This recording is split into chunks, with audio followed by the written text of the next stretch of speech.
Good morning. आज का हमारा टॉपिक है फैमिली अकैंथेसी, जिसमें हम अकैंथेसी फैमिली के बारे में डिस्कस करेंगे कि इसके बॉटनिकल कैरेक्टरिस्टिक्स क्या होते हैं, इसकी सिस्टमेटिक पोजीशन क्या है और इसके इकोनॉमिक इम्पोर्टेंस क्या क्या होते हैं। इस फैमिली का नाम ग्रीक शब्द अकैंथस या कांटे के आधार पर अकैंथेसी रखा गया।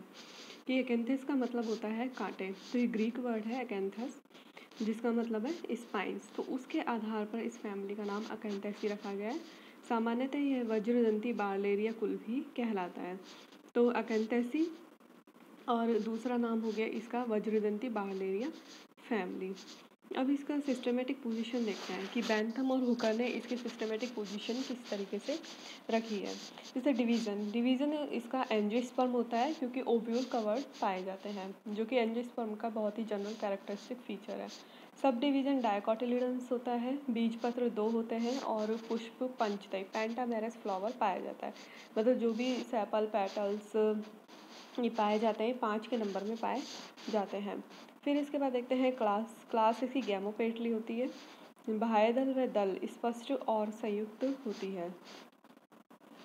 जो इसके जो बाहर पेटल्स होते हैं और सेपल्स होते हैं वो स्पष्ट होते हैं और आपस में जुड़े हुए होते हैं। सीरीज बाय कार्पोलिटी 2 कार्पल्स इसमें पाए जाते हैं और ओवरी मोस्टली सुपीरियर होती है। तो बाय कार्पोलिटी सीरीज का फीचर है, 2 तो कार्पल मिलेंगे और सुपीरियर ओवरी पाई जाती है। ऑर्डर है इसका पर्सोनेल्स,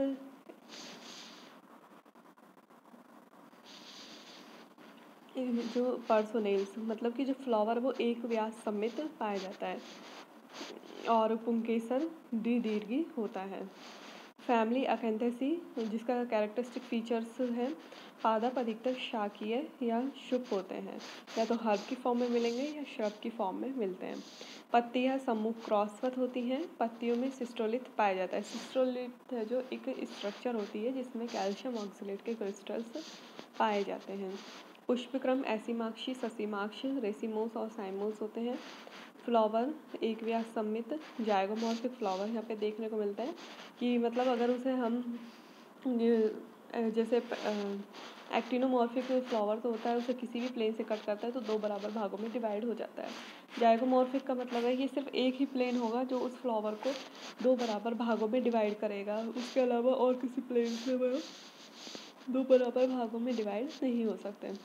स्टामेन 2 से 5 होते हैं। परागकोश असमान तलों पर स्थित होते हैं। तो 2 से 5 इसमें स्टामेन पाए जाएंगे और जो स्टामेन के होते हैं उनके जो फ्लामेंट होंगे वो अलग अलग पोजीशन पे पाए जाते हैं, कोई ऊपर और कोई नीचे। इस पर युक्त होते हैं। जायांग द्विअंडी एक या द्विकोष्ठ की बीजांड न्यास भित्तीय या अक्षीय, या तो इसमें पैराइटल प्लेसेंटेशन पाया जाता है या फिर एक्साइल प्लेसेंटेशन इसमें पाया जाता है। फ्रूट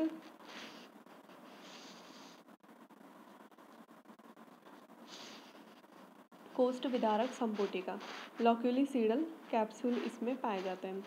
सीड जैकुलेटर इसमें उपस्थित होता है। जैकुलेटर जो कि सीड के डिस्पर्जन में काम आता है, उन्हें दूर दूर तक डिस्पर्स करता है। फिर इसके बाद देखते हैं distribution, habit and habitat. Acanthaceae family में लगभग 256 जैनरा पाए जाते हैं और इनमें 2780 जातियाँ पाई जाती है। यह मुख्य रूप से विश्व के उष्णकटिबंधीय ट्रॉपिकल रीजन्स में पाए जाते हैं। भारत में इसके 65 वंश और 337 जातियाँ हिमालय और तराई वाले क्षेत्रों में और कुछ जातियाँ मैदानी भागों में और कुछ समुद्र किनारों वाले जो वन होते हैं वहाँ पर पाई जाती है।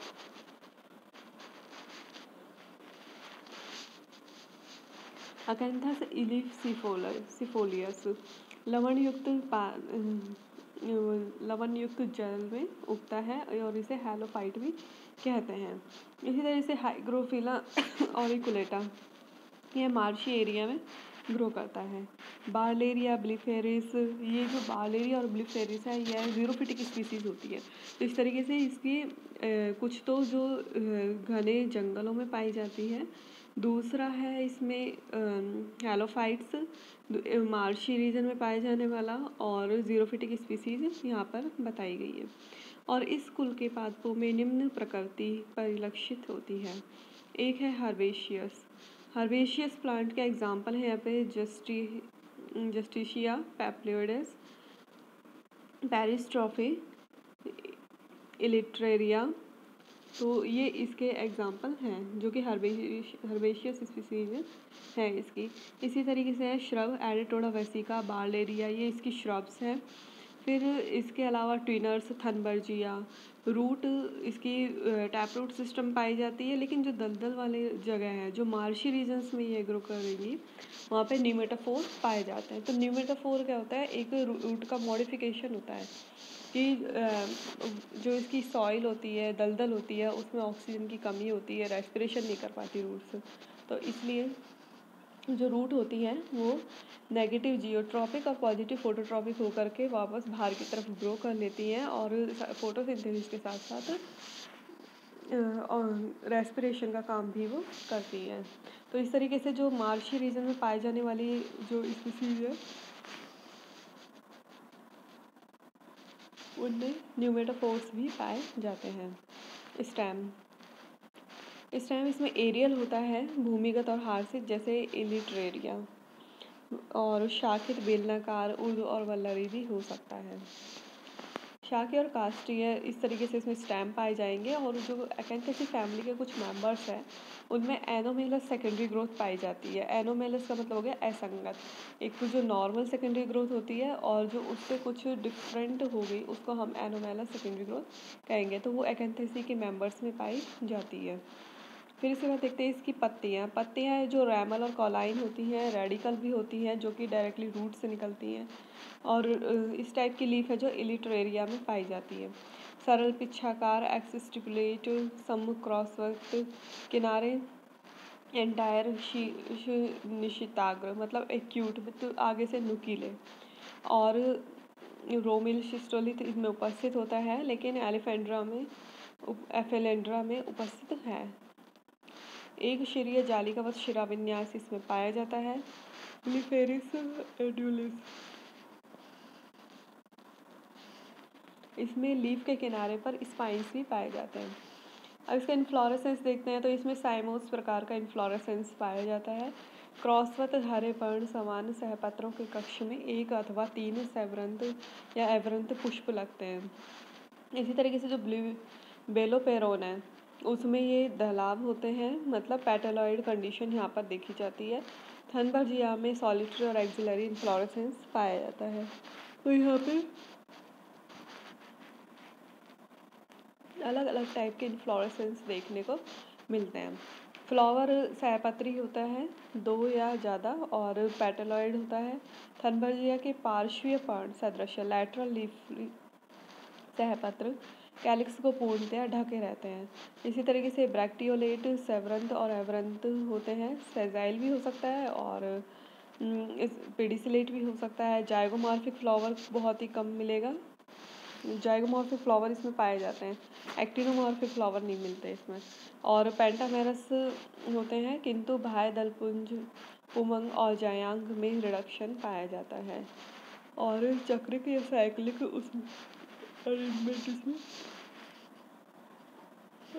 अरेंजमेंट इसमें पाया जाता है। कैलिक्स 5 बाह्यदल मुक्त संयुक्त कोरछादी इम्ब्रिकेट थनबर्जिया में हार्सित होते हैं। ब्लिफेरस में कंटक में बाह्यदल उपस्थित होते हैं। कोरोला 5 संयुक्त दली, जो इसके कोरोला जो पेटल्स होंगे वो आपस में जुड़े हुए रहते हैं, ट्विस्टेड मिलेंगे, मतलब एक दूसरे को हल्का सा कवर करते हुए। एक हिस्सा दूसरे के जो दूसरा पेटल होगा उसको थोड़ा कवर करता हुआ पाया जाएगा। नियमित होते हैं। इनफंडिबुलम कीपाकार, उनकी जो शेप होती है कीपाकार या दीवटाकार होती है। इनफंडिबुलिफॉर्म या साल्वे फॉर्म। दलपुंज की नलिका के कंठ के पास रोमिल अभिवृद्धियाँ पाई जाती हैं और अधिकांश सदस्यों में दलपुंज द्विओष्टी होता है। अब है इसका एंड्रोइशियम। एंड्रोइशियम की संख्या 2 से 5 तक होती है। जुस्टिशिया में 2 और डायडिनेमस कंडीशन देखने को मिलती है।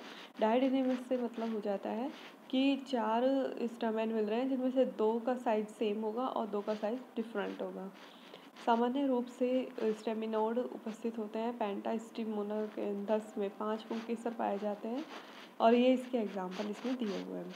गायनोइशियम में जो द्विअंडपी, संयुक्तांडपी, द्विकोष्ठकी, एक्साइल प्लेसेंटेशन, सुपीरियर ओवरी इसमें पाई जाती है।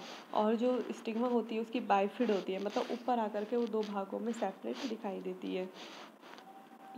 फिर इसके बाद देखते हैं इसका फ्रूट एंड सीड। इसका जो फ्रूट होता है वो लॉक्यूलिसीडल कैप्सूल होता है। अकेंथेसी फैमिली में फ्रूट लॉक्यूलिसीडल कैप्सूल पाए जाते हैं।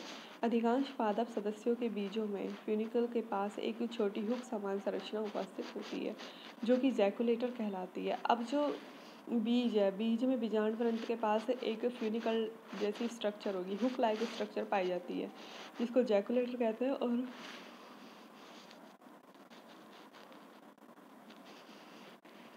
जैकुलेटर कहते हैं। और जैकुलेटर का काम क्या होता है, जो बीज हैं जब वो मैच्योर हो जाएंगे तो उनको दूर तक फेंकने का इसका काम होता है। बीज अभ्रूणपोषी या भ्रूणपोषी वो दोनों में से कोई से भी हो सकते हैं। पॉलिनेशन एंड डिस्पर्जल, कीट परागण पाया जाता है इसमें। बीजों को प्रकीर्णन के लिए इनमें जैकुलेटर पाया जाता है जो इन्हें दूर तक फेंकता है। इसी तरीके से जो डिप्टेरोकार्पस है उसमें फल पर रोम पाए जाते हैं जो कि आर्द्रता ग्रहण करके फूल जाता है, हाइग्रोस्कोपिक नेचर के होंगे। और इसके कारण क्या होता है, जो फ्रूट वॉल होती है उसमें तनाव उत्पन्न होता है और इसके कारण यह झटके के साथ फटकर बीजों को दूर कर देता है और दूर दूर तक वो बीज चले जाते हैं। अब इसकी एफिनिटीज़ देखते हैं तो अधिकांश वर्गीकरण वैज्ञानिकों का मानना है कि अकेंथेसी फैमिली इसको फुलिएरेसी फैमिली से बहुत ज़्यादा सिमिलैरिटी रखती है। इसी तरीके से बैंथमगर और एंगलर और प्रेंटल ने स्कूल को मायोपोरेसी फैमिली के साथ के क्लोज रखा है क्योंकि इनके जो फ्लावर और स्टामेन है उनमें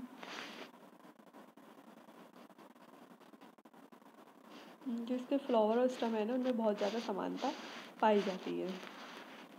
अब इसके बाद देखते हैं इकोनॉमिक इम्पोर्टेंस। इकोनॉमिक इम्पोर्टेंस में ऑर्नामेंटल प्लांट्स जैसे एफिलेंड्रा, बेलोपेरोन, इरिंथेम, बार्लेरिया, थंबर्जिया फ्रेगनेंस, तो ये 2 ही स्पीसीज थंबर्जिया की है। इसी तरीके से इसके मेडिसिनल प्लांट देखते हैं तो अडूसा, एडेटोडा वेसिका, अडूसा कहते हैं जिसे हिंदी में, मोलावी नट ट्री।